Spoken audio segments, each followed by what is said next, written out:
안녕하세요.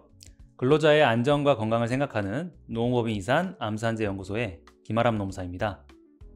오늘은 대한민국 산업의 든든한 버팀목, 조선소 용접공 분들이 꼭 아셔야 할 보이지 않는 위험, 바로 성면에 대해 자세하고 알기 쉽게 설명해 드리겠습니다. 성면, 옛날에는 정말 기적의 소재, 만능 재료로 불렸습니다.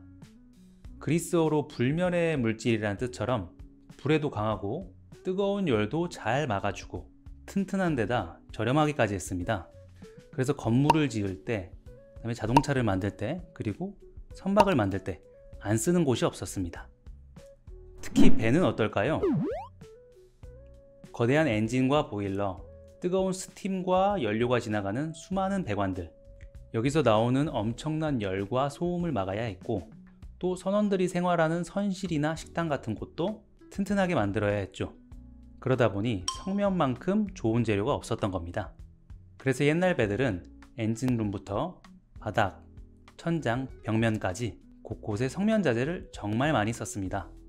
하지만 여기서 가장 중요한 점, 지금 만들어지는 모든 배가 위험한 건 아닙니다. 국제적인 약속에 따라 2011년 1월 1일 이후에 만들어진 우리나라 배에는 성면 사용이 전면 금지되었습니다. 그러니까 2011년 이후에 새로 만들어진 배에서 일하시는 분들은 성면 걱정을 크게 하지 않으셔도 됩니다. 진짜 문제는 바로 그 이전에 만들어진 오래된 배들입니다.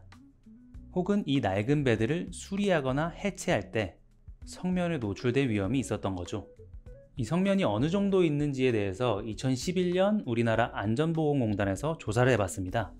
90년대 이전에 만들어진 배는 10대 중 무려 9대에서 성면이 나왔고요. 2000년대에 만들어진 배에서도 4대 중 3대꼴로 성면이 발견되었습니다. 정말 많은 옛날 배들이 성면을 품고 있었던 겁니다. 성면이 있더라도 그냥 두면 괜찮지 않을까 라고 생각하실 수 있습니다. 예, 맞습니다. 성면은 그대로 두면 비교적 안전합니다. 진짜 문제는 이 성면이 손상되거나 잘리면서 눈에 보이지 않는 성면가루가 되어 공기 중에 흩날릴 때입니다. 바늘처럼 뾰족한 이 가루가 우리 폐에 들어가면 수십 년 뒤에 폐암, 성면폐증, 악성중피종 같은 무서운 병을 일으킬 수 있거든요. 자, 그럼 왜 특히 용접공이 위험할까요?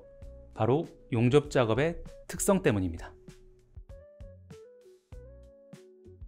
첫째, 낡은 배관 등을 용접하거나 수리하려면 어떻게 해야 하죠? 네, 감싸고 있는 낡은 보온재나 단열재를 뜯거나 잘라내야 됩니다. 이때 오래된 성면 자재가 부서지면서 엄청난 성면 가루가 흩날리게 됩니다. 둘째, 과거에는 용접 불똥이 튀는 것을 막기 위해서 성면으로 만든 불티 방지포를 썼습니다. 용접 작업을 하는 바로 앞에서 성면을 다룬 셈이죠. 심지어 이 성면포를 직접 자르기도 했다고 합니다. 결국 용접공 분들은 다른 작업자분들보다 성면 가루를 마실 가능성이 훨씬 높으셨던 겁니다. 세계적으로 유명한 암 연구기관에서도 조선소 용접공에게 성면 노출 위험이 매우 높다고 경고하고 있습니다. 그래서 옛날 배에 성면이 얼마나 많았고 작업할 때 얼마나 위험했을까 궁금하시죠? 전문가들이 실제로 조사한 연구 결과들을 쉽게 말씀드리겠습니다. 2011년 부산에서 진행한 연구를 보면요, 옛날 배들, 특히 뜨거운 스팀이나 가스가 지나가는 배관을 감싼 재료에서 성면이 엄청나게 많이 나왔다고 합니다. 어떤 부분은 재료의 90%가 성면일 정도였으니까요. 주로 성면 천이나 테이프 형태였는데 이런 것들이 낡아서 부서지면 어떻게 될까요? 상상만 해도 아찔합니다. 2008년 경남에서 진행한 연구는 더 직접적입니다. 7, 80년대에 만들어진 배를 수리하는 공장에서 그 공기를 한번 체크해 봤습니다. 그랬더니 배관을 수리하는 작업에서 우리나라 노출 기준의 2배가 넘는 농도의 성면이 검출되었습니다.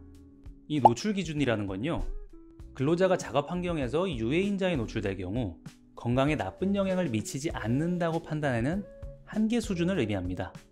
그 기준을 훌쩍 넘었다는 건 당시 작업 환경이 얼마나 위험했는지를 보여주는 거죠. 참고로 이 노출 기준은 2003년에 과거보다 약 20배나 강화되었습니다. 그만큼 성면이 위험하다는 것을 뒤늦게나마 알게 된 거죠. 오래전 일이라 증거도 없는데 산재를 인정받을 수 있을까 걱정하시는 분들이 많으실 텐데요. 희망적인 사례를 하나 소개해 드리겠습니다. 1980년대부터 조선소에서 용접과 배관 일을 하시다 성면폐증 진단을 받으신 분이 있었습니다. 이분은 안타깝게도 당시 작업 환경 측정 자료와 같은 객관적인 자료가 존재하지 않았습니다. 하지만 포기하지 않으셨습니다. 근로자분은 당시 배 안 좁은 곳에서 마스크도 없이 일을 하셨다. 용접할 때 성면포를 사용했고 직접 자르기도 했다라고 진술하셨습니다. 근로복지공단은 이런 진술의 신빙성과 의학적 소견을 종합적으로 검토하여 마침내 산업재해로 인정해 주었습니다. 구체적인 진술과 상황 증거가 있다면 충분히 싸워볼 수가 있는 거죠. 네, 오늘은 정말 긴 시간 동안 성면에 대해 알아보았는데요. 다행히 지금은 법이 많이 강화되고 작업 환경도 많이 개선되어서 예전처럼 성면에 무방비로 노출될 위험은 크게 줄었습니다. 하지만 절대 잊지 말아야 할 것, 성면 관련 질병은 짧게는 10년, 길게는 40년까지 숨어 있는 시간, 즉 잠복기를 갖는다는 것입니다. 지금 당장 괜찮다고 안심할 수 없다는 뜻이죠.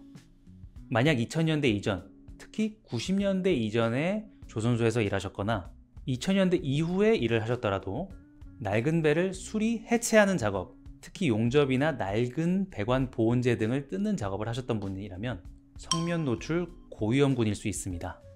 만약 지금 폐암, 성면폐증, 악성중피종 같은 호흡기 질환으로 고통받고 계시다면 절대 내 탓이나 운명이라고만 생각하지 마시고 과거의 작업 환경과 연관지어 전문가와 꼭 상담해 보시길 바랍니다. 여러분의 땀과 노력이 정당하게 인정받고 건강을 지키실 수 있도록 노무법인 이산 암산재연구소가 항상 함께하겠습니다.